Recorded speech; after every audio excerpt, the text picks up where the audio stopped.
Pada tahun ini, Indonesia sedang bersiap menyambut zaman baru yang dinamakan era Galandas. Namun semua bayangan indah itu kemudian terguncang dalam waktu satu malam. Perekonomian dunia tumbang.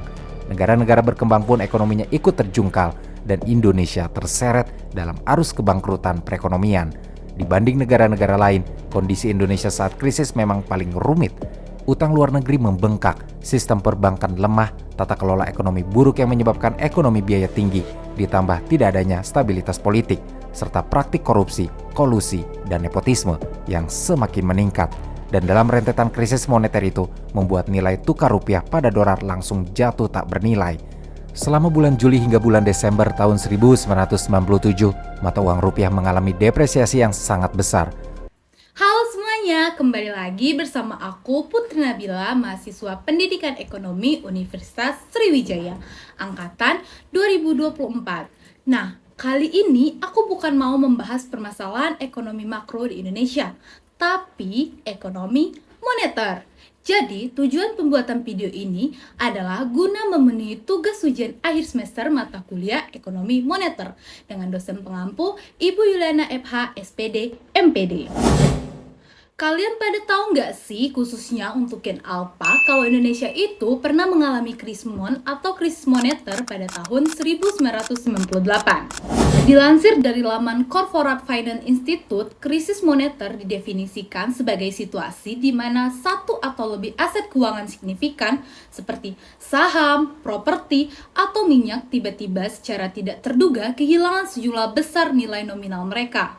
Krisis ini cenderung menyebar melalui sistem keuangan, mengacaukan kemampuan pasar untuk mengalokasikan modal secara normal. Krisis moneter di Indonesia pada tahun 1998 adalah salah satu peristiwa ekonomi paling signifikan dalam sejarah modern Indonesia. Krisis moneter di Indonesia ini merupakan bagian dari krisis finansial Asia yang dimulai pada pertengahan 1997 dan dampaknya sangat menghancurkan bagi ekonomi dan masyarakat Indonesia.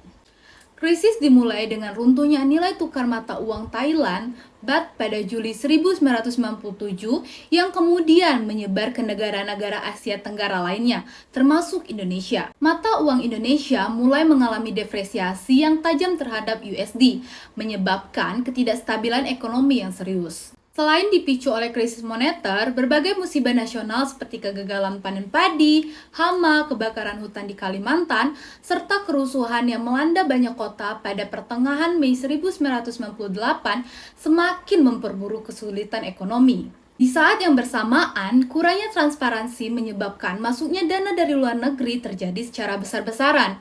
Saat itu, sektor swasta banyak meminjam dana dari luar negeri yang sebagian besar merupakan kredit dengan jatuh tempo jangka pendek. Ada 4 faktor yang menyebabkan terjadinya krisis moneter 1998 di Indonesia, mulai dari sektor ekonomi hingga pemerintahan. Krisis moneter 1998 di Indonesia ditandai dengan pelemahan nilai tukar rupiah terhadap dolar Amerika Serikat. Pelemahan ini mulai terjadi sejak tahun 1997, terutama pada bulan Agustus. Pada bulan Juni 1997, nilai tukar rupiah masih berada di sekitar Rp2.450 per USD. Namun, pada akhir Januari 1998, nilai tukar rupiah telah merosot drastis menjadi sekitar Rp13.513 per USD.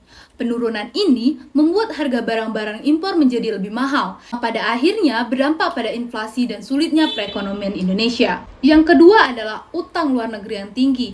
Salah satu faktor yang memperburuk krisis moneter adalah tingginya utang luar negeri yang dimiliki oleh Indonesia, terutama oleh sektor swasta. Pada bulan Maret 1998, total utang luar negeri Indonesia mencapai sekitar 138 miliar USD, di mana separuhnya merupakan utang swasta. Masalahnya, sebagian besar utang tersebut bersifat jangka pendek, yang berarti harus segera dilunasi dalam waktu singkat. Hal ini menjadi masalah besar karena cadangan devisa negara pada saat itu hanya sekitar 14,4 miliar USD yang tidak mencukupi untuk membayar kembali utang-utang tersebut. Situasi ini memperburuk ketidakstabilan ekonomi Indonesia pada saat itu. Sebab lain dari krisis moneter 1998 adalah respon pemerintah yang dinilai lambat dan kurang tanggap terhadap kondisi ekonomi yang memburuk. Pada saat krisis mulai terjadi, kondisi politik di Indonesia juga tidak stabil karena masih berlangsungnya proses politik setelah pemilihan umum. Dan yang terakhir adalah kegagalan IMF dalam menangani krisis 1998. Hal ini disebabkan oleh penerapan kebijakan standar yang mengabaikan konteks lokal dan akar permasalahan di tiap negara. Sifat program yang terlalu mengikat juga dianggap melanggar kedaulatan nasional, sehingga bantuan tersebut gagal memberikan pemulihan ekonomi yang signifikan bagi Indonesia. Krisis moneter yang terjadi dari tahun 1997 sampai 1998 membawa dampak signifikan bagi masyarakat dan pemerintah Indonesia. Yang pertama adalah depresiasi rupiah dan kredit macet. Depresiasi ekstrim rupiah yang menyentuh angka di atas Rp14.000 per USD pada tahun 1998 memicu krisis moneter hebat di Indonesia. Fenomena ini mengakibatkan kegagalan pembayaran utang valuta asing oleh sektor swasta serta krisis likuiditas akibat lonjakan kredit macet secara masif.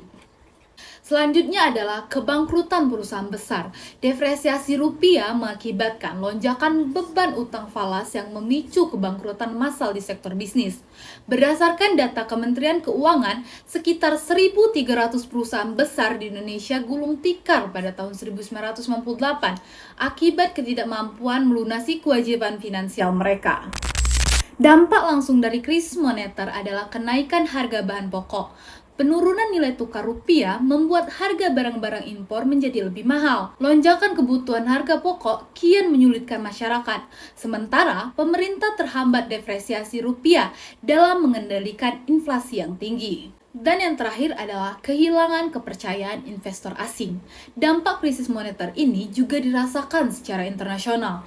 Kondisi ekonomi yang tidak stabil membuat investor kehilangan kepercayaan pada pasar keuangan Indonesia. Banyak investor asing yang menarik dananya dari Indonesia menyebabkan pasar keuangan Indonesia semakin terpuruk. Untuk mencegah tragedi krisis moneter 1998 melalui kacamata ekonomi, langkah fundamental yang harus diambil adalah melakukan transisi sistem nilai tukar dari managed float ke free float jauh sebelum spekulan menyerang. Dengan membiarkan rupiah bergerak mengikuti fundamental pasar lebih awal, pemerintah dapat menghindari penguapan cadangan devisa secara sia-sia untuk intervensi yang pada akhirnya gagal. Kebijakan ini harus dibarengi dengan regulasi ketat terhadap utang luar negeri swasta, di mana pemerintah mewajibkan praktik hedging dan membatasi debt mismatch secara logis. Jika perusahaan-perusahaan besar memiliki perlindungan terhadap fluktuasi kurs, depresiasi nilai tukar tidak akan langsung memicu kebangkrutan massal yang menjadi pemantik domino hancurnya ekonomi nasional.